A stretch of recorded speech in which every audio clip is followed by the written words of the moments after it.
Welcome in. This is Built for Victory. I'm your Malak, I'm your coach, I'm your teacher, I'm your instructor, I'm your brother. And this is the channel where the chosen come to be equipped for challenges, empowered for change, and elevated to triumph. And I'm here to help you master your journey.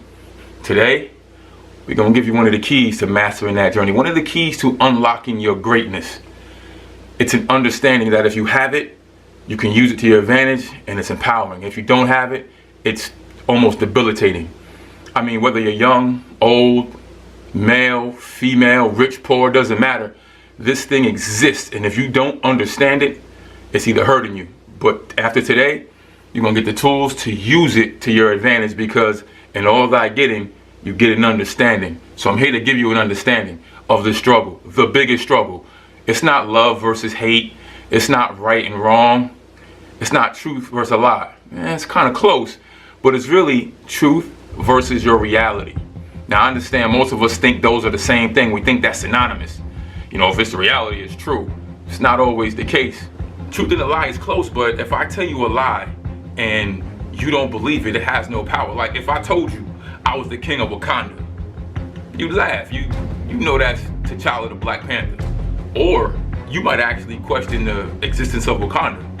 I mean, who questions the existence of Wakanda? But anyway, the thing about it is, when you accept the lie, it does something to you.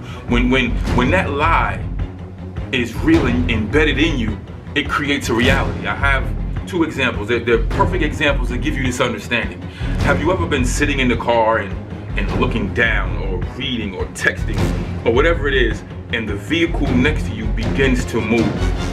You will swear your vehicle was moving. I mean, you got in the car, it's off, the keys are in your pocket, the emergency brake is on, and yet the car next to you moves and you swear your vehicle is moving. So much so that you tell yourself, my car is moving. So mentally you're engaged.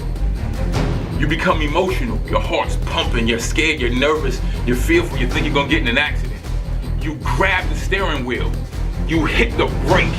So now you're mentally engaged, emotionally engaged, and physically engaged, and then you look up and you realize it's not even true.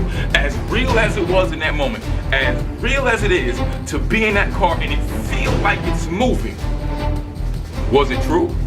No, but there was nothing more real. It was so real that you mentally told yourself you're gonna get in an accident. It was so real that you became emotional, your heart's pumping. It's so real that you physically got engaged. Nobody in that moment could tell you your car was not moving. But yet it wasn't true. So much so that when you looked up and looked around and got a bigger perspective, you realized your car wasn't moving, and then you look around to see if somebody saw that you was in the car looking crazy.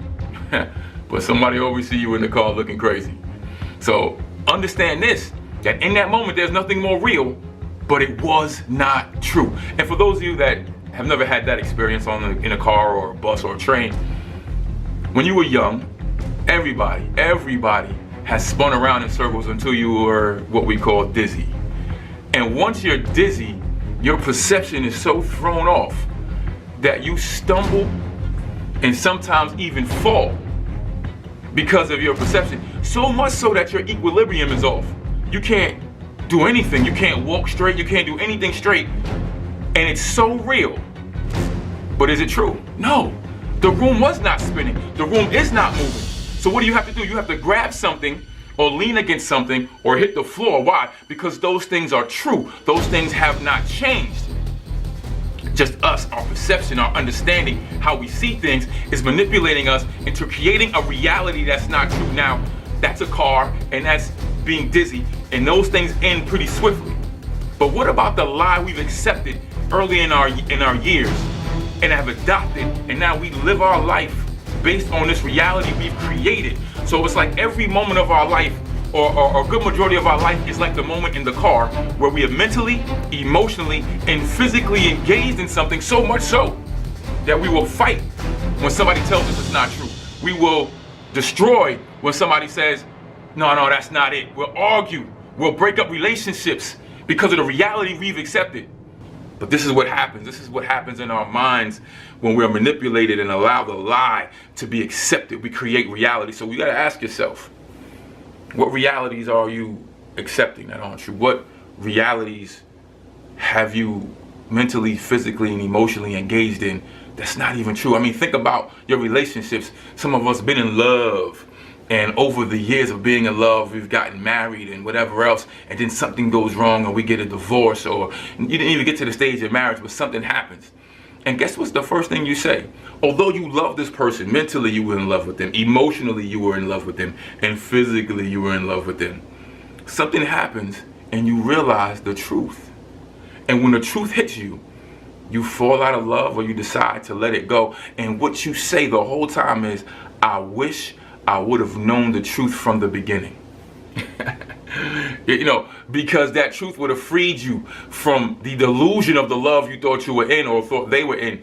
You would have said, I wouldn't have wasted so much time. So understand how powerful having the truth is. So let's just discuss the truth. Now, in the English dictionary, when you look up truth, it's kind of generic. But in the Hebrew, which is the original language of the scriptures, when you look up the word truth, I believe it's, let me look this up, it's H571, the word is ameth. Ameth. And I'm going to give you what it actually says. Let's just read what it says about the truth. It says firmness, faithfulness, truth. Now listen, A, sureness, reliability, stability, continuance, faithfulness, reliableness. Listen to what the truth brings. Sureness, reliability, stability, continuance, faithfulness, reliableness. So when you have the truth, you're sure, there's reliability, there's consistency, there's firmness, like you stand your ground. This is what we're talking about when we're dealing with the truth. This is what the truth brings. And as you go in and it says that the truth is derived from 539, all man, or where we kind of say amen, but is not quite said correctly according to Hebrew. But listen to this.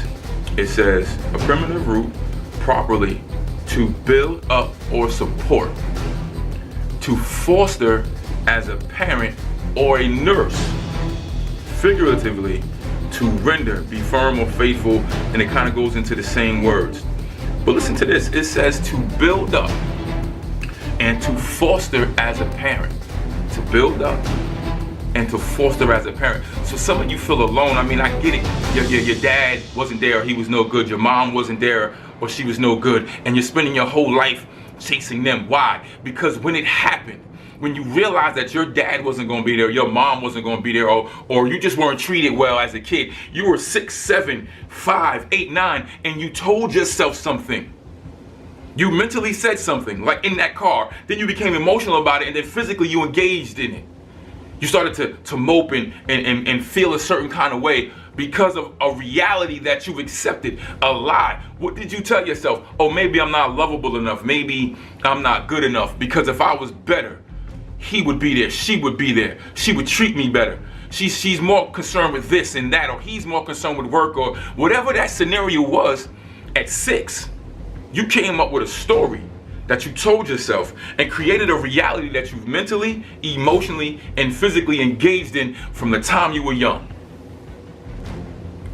No more chasing people that weren't there. You need to have this truth, because it says it fosters you as a parent. So everything a parent should be that you did not have, the truth creates that for you.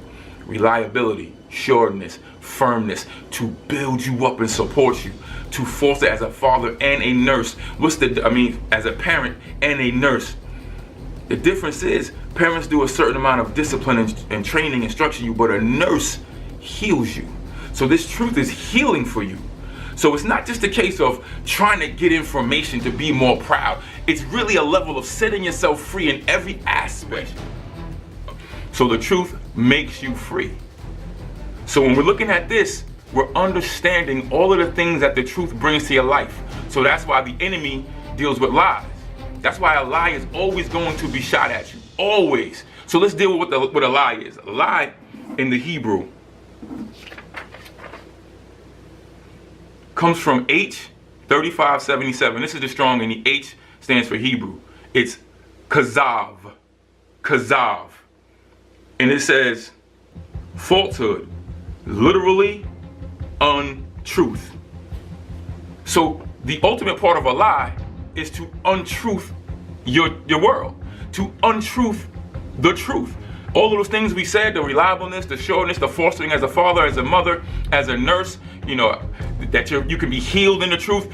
The lie untruths. It removes all of that from you. So if you accept the lie, you're forfeiting all of the stability, the healing, and the power that you have within you, because you've put a lie on, or you adopted the lie that circumstances have given you. That's what we're dealing with. That's how important this truth is. That's what we're dealing with. That's the biggest struggle. The reality you've accepted versus what the truth actually is. So how important is the truth in Scripture? How important is the truth in our word? I'm going to read 2 Thessalonians chapter 2, verse 10 through 11. And with all deceivableness of unrighteousness in them that perish, because they receive not the love of the truth, that they might be saved. And for this cause Yah shall send them strong delusion, that they should believe a lie. Let's read that again.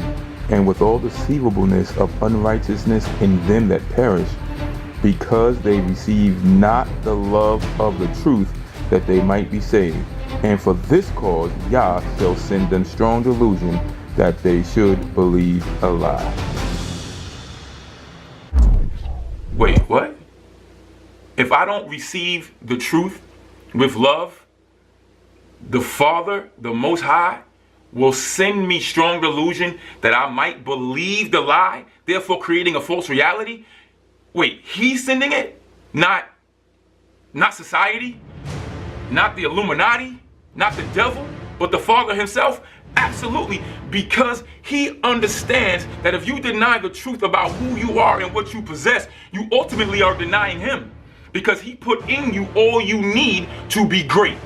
He put in you all you need to master your journey, but you allowed outside circumstances like the car, like your family, like your neighborhood, like your finances. You let those things lie to you, and when you accept the lie, it becomes a reality to you, and you're full of excuses and reasons why you're not unlocking your greatness and mastering your journey.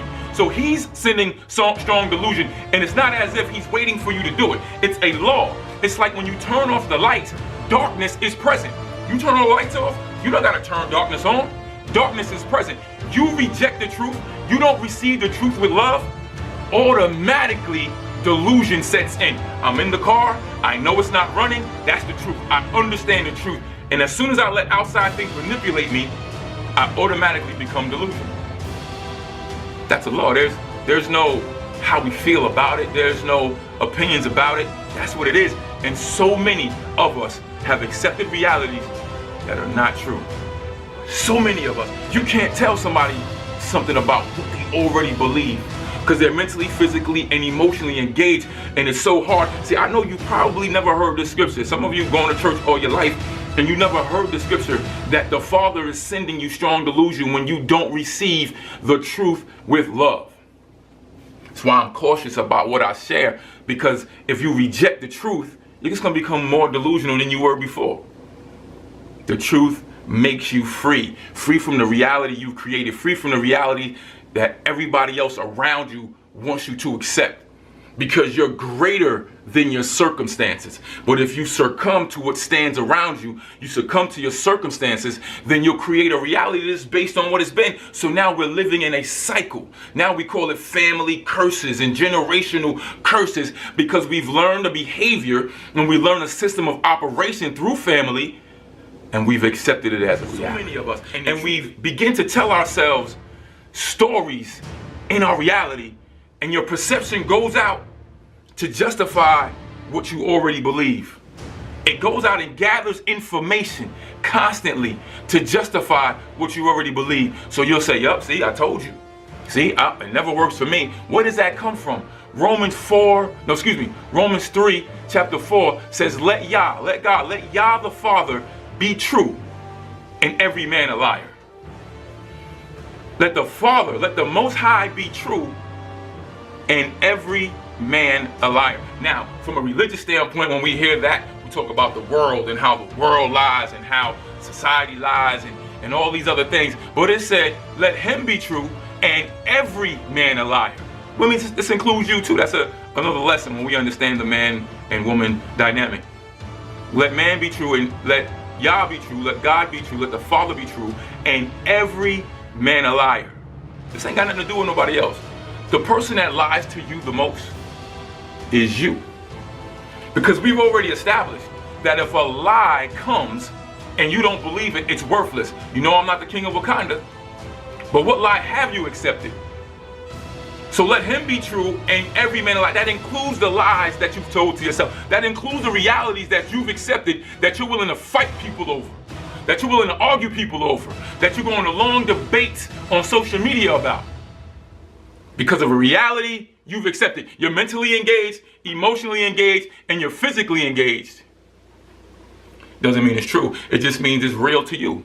That's why when somebody says, oh, I keep it real, or I'm a realist, it's just an excuse for you to try to push your reality or your opinion on everyone else. Let's just deal with what the truth is. Let's deal with it, because there's so many avenues of our life that we just accept. And it's just a reality. Most of the things that you do, you've learned to do. You learn your name, you learn your ABCs. You learn how to walk, you learn how to ride a bike. You learn how to drive a car. You learn how to tie your sneakers. And those are all things we can do without thinking. We don't give any thought to those things. You learned your name, but we know it without thinking. It's part of who we are. But we learned it. So if you learned that, what else have you learned? What else have you learned that you take for granted that it's just the way I am? It's just who you are. It's just how life is. Is that the truth, or is that just what you learned? They did an experiment back in the, I think it was 1970s. It's called learned helplessness. Now, if you're a dog lover, forgive this example, but it's an experiment they did back in the 70s. They took 3 dogs. Each dog they put in a pen. Each dog had a harness. Now, the harness had the ability to shock the dog. So the first dog was in a pen with a harness, but this dog never got shocked, never suffered any pain. The second dog, he got shocked. And if he could find the button or the lever with his nose or his paw, his shock would stop. The third dog got shocked, but had no means of stopping his shock. No means, he couldn't stop it. This dog's shock stopped when the second dog found the lever. So this experiment goes on for quite some time. They noticed that initially the second dog would get shocked and scramble around, and then after, after the dog found the lever, every time he got shocked, he would find the lever quicker. So now, understand this. This dog is in the situation and is coming to the conclusion that every time I'm hurting, there's something outside of me that will heal or stop my pain. So this is what the dog now understands. This is the story the dog gets. This is this logic in this dog's existence. I get hit with pain. There's something outside of me that can change my circumstances. So he's finding this lever. This third dog is scrambling, hurting, in pain, but has no means of stopping it. So this dog begins to say, this is random, this is useless, there's nothing I can do, it's gonna hurt, when it's over, I can't do nothing about it. So the dog begins to just do nothing, just sit there. So this phase is over. They take these dogs out of these pens and they put these dogs in individual pens, and the pad itself now shocks the dog. But the difference is there's a short wall, and on the other side of this wall, there's a pad that does not shock. The first dog they put in there, the first dog that never got shocked, gets in the pen. They hit the shock. This dog scrambles, hops the wall. He immediately sees another area. He hops the wall to the other side and no longer gets shocked. The second dog gets in the same apparatus, gets shocked, immediately runs for that lever or that mechanism that no longer exists.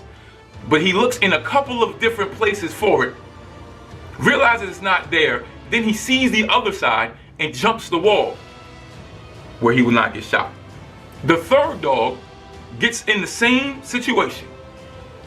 He gets shocked. He whimpers, he cries, and he lays down, never looking to even jump the wall, not even recognizing the opportunity. What am I saying? I'm saying a lot of where we are and how we think is learned behavior. The scriptures say it says it like this in Colossians chapter 2 verse 8 says, beware lest any man spoil you through philosophy and vain deceit, after the traditions of men and the rudiments of the world. Let nobody spoil you through philosophy and vain deceit.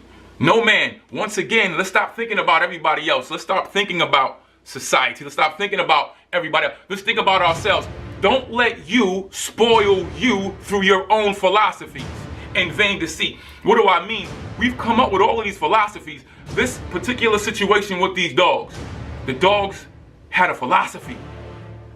They all came up with some kind of mantra for their life. And the third dog became spoiled. Nobody wants to be around something that's spoiled. It's rotten, it's decaying, it's almost worthless. The second dog had a philosophy that when I'm hurting, I can get something outside of myself that will help my pain. So some of us have turned to people or drinking or drugs. We've turned to shopping. We've turned to eating. We've turned to church. We've turned to Buddhism. We turn to all of these things because we feel like we're in such pain that something outside of us can help us.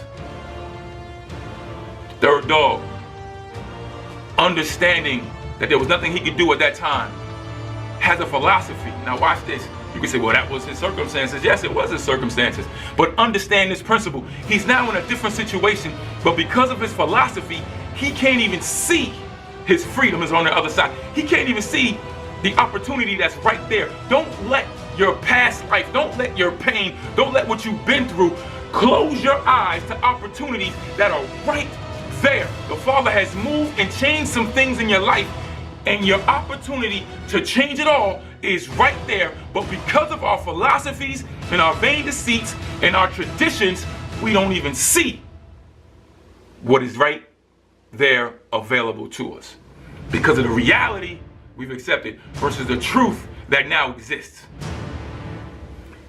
Traditions of men. Let me show you how subtle and how fast a tradition starts. A boy in the window waiting for his dad. Dad never comes. Dad is a bad dad. Mom, after a while, tells the boy, come on, it's okay. And the boy's distraught, he's crying, he's angry. How you have a son and you never come to see him? Mom says, don't worry about it, I'm here. Let's go get some ice cream, let's watch a movie, let's go for a walk, let's go for a drive, let's go get some toys, let's just go do something, it'll be okay. And that's wonderful. No, it's not.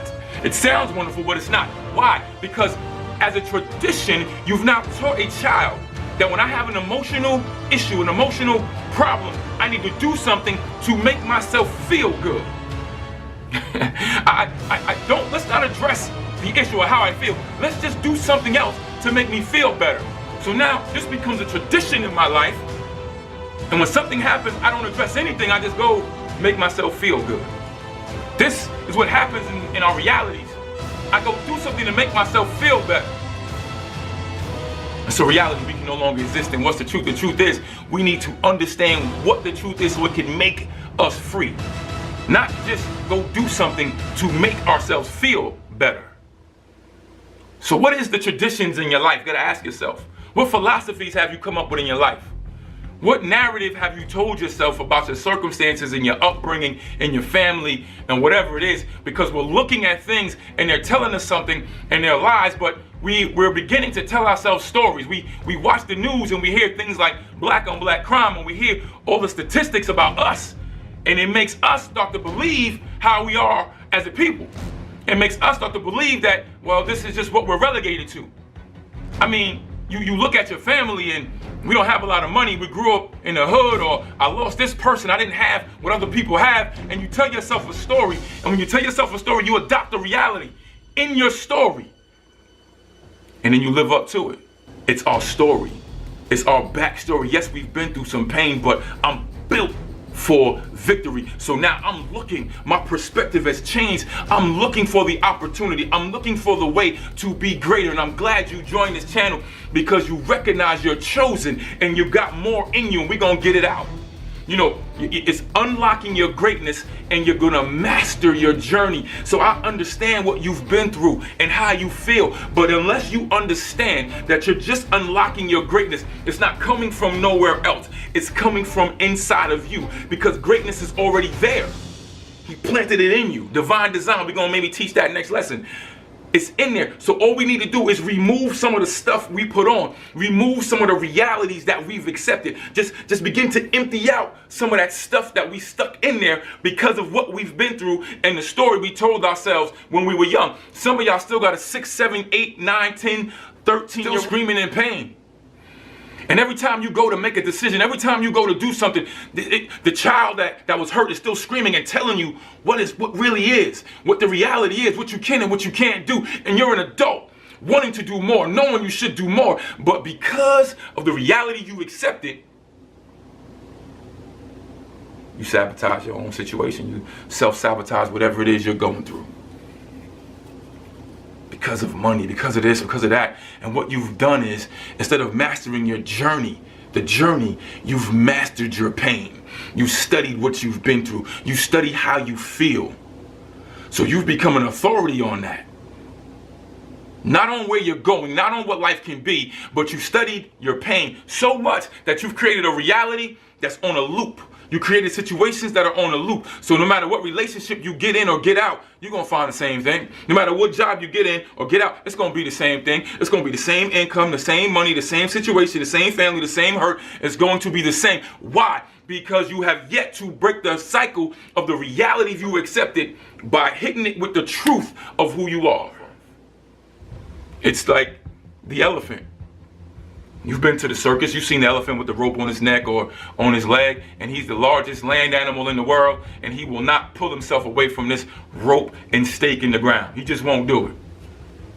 Why won't he do it? Because when he was small and he was too little to actually pull the stake out the ground, he tried. He was too small. He did everything he could. And then you know what he told himself? This rope and stake is too strong for me. This rope and this stake is more than I can break free from. So now the elephant is fully grown, largest, strongest land animal we know. And now, just humor me for a moment. The elephant comes to you, he can talk, he comes to you and says, "Psst, come here. Listen, I need you to pull this stake out the ground for me. I can't do it. I just can't." You look at the elephant, you're like, dude, what are you talking about? You're the biggest, the strongest land animal in the world. That little stake and rope can't hold you. He's like, listen, man, what are you talking about? This thing been holding me my whole life. My whole life, I've been trying, and I just can't do it. You look at the elephant in amazement. You're like, how can someone so strong, how can some animal this powerful really believe that this rope and stake can stop him from getting free? You're like, dude, you could tear this tent down. You could run out of here and tear down a house. And you telling me you can't pull this stake out the ground? He's like, nah, I can't. I tried. It's nothing I could do. You might tell the elephant, man, listen, if I help you, I wouldn't be helping you. So I'm gonna let you understand that you can pull it out. Why? Because you are the largest, strongest, most powerful land animal. And there's no way that rope and stake can hold you. There's no way. I can't even believe that you believe that. I don't even know why you're asking me that. That's what you would say. That makes sense. But understand this principle that oftentimes you're praying and asking the Father to do things that He designed you to do. You're asking Him to take care of things that He said you are more than capable of handling. You're begging Him to change a circumstance that you are more than capable of changing. But like the elephant, like the dog, we've created a story in our mind. We created a story in our mind, and now we're living in a reality that's not true. So what is the rope and the stake that's holding you? That's been holding you your whole life and still holding you now. And you're way more than capable, way more powerful than any of these things that's holding you. But you've told yourself a story. So now you've developed what we call personalities. The dog has a personality, seems depressed. The second dog, seems to be more of addictive. The elephant seems to not know what his capabilities are. And we say, well, they think they don't have enough value in themselves and it's just their personality. It's just the way they are. Personality is 2 words. It's a person's reality. And because we just established that reality is not necessarily true, then your personality is not actually who you truly are. It's just what you've accepted about your circumstances. You're greater than that. You're greater than that. What am I saying? You're not weak. You just accepted weakness. You're not insecure. You've just accepted insecurity. It's not who you are. Never have been. You've always been strong. But when you lack the truth, we get manipulated like that car. We mentally, emotionally, and physically engage in things that are not true. Can't nobody tell you anything different. It's where you are. It's what you believe. That's the biggest struggle. But when you begin to understand the truth, what is the truth? The truth is you are more than a conqueror. See, what does that mean? How do you translate that? We don't understand conqueror. You know what that means? It means you are more than enough. Because at the baseline of it all, everybody has some time where we believe the lie and we feel insecure in areas. But the truth is you are more than enough. I know the relationships, you need this, you're more than enough. When you get on your job and they make you feel like, no, you are more than enough. Because if you understand you're more than enough, that will mean you will always want to be in that state. And if you always want to be in a state of more than enough, then you will constantly be looking to improve yourself. Because the truth is, I'm more than enough. I can't go back on that truth. It's everything that I'm more than enough. That's what you need to say to yourself. Anytime a circumstance comes up, anytime somebody posts something you don't like, anytime somebody tries to get at you, you have to say, I am more than enough. Let me wrap this up. I don't want to be too long. I know how that goes. Understand the concept. Your biggest struggle is what you already believe, your reality, versus the truth. There's so many techniques that we're going to develop to help you to understand how to change it all. This is just one key. This is one key to unlocking your greatness. This is one key to mastering your journey. There's so much more we got to get to. But understand the learned helplessness. What have you learned? It's not who you are, it's what you've accepted. And if you've learned it and accepted it, you can reject it and train and learn something else.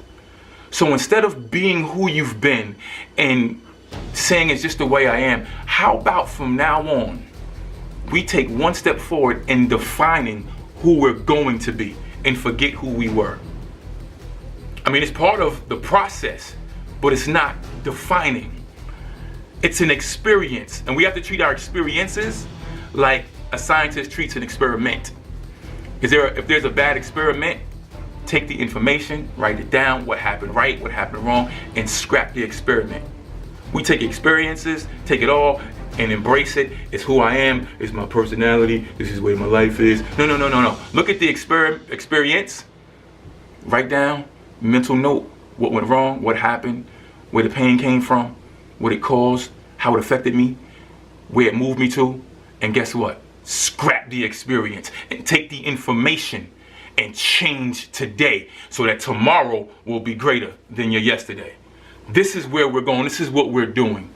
Take this message and listen to it more than once. There's a lot said in here and there's a lot I couldn't get to. I'm going to follow up and give you some and fill in the gaps, I'll say. Share this message, put it out there. People need to understand this with you.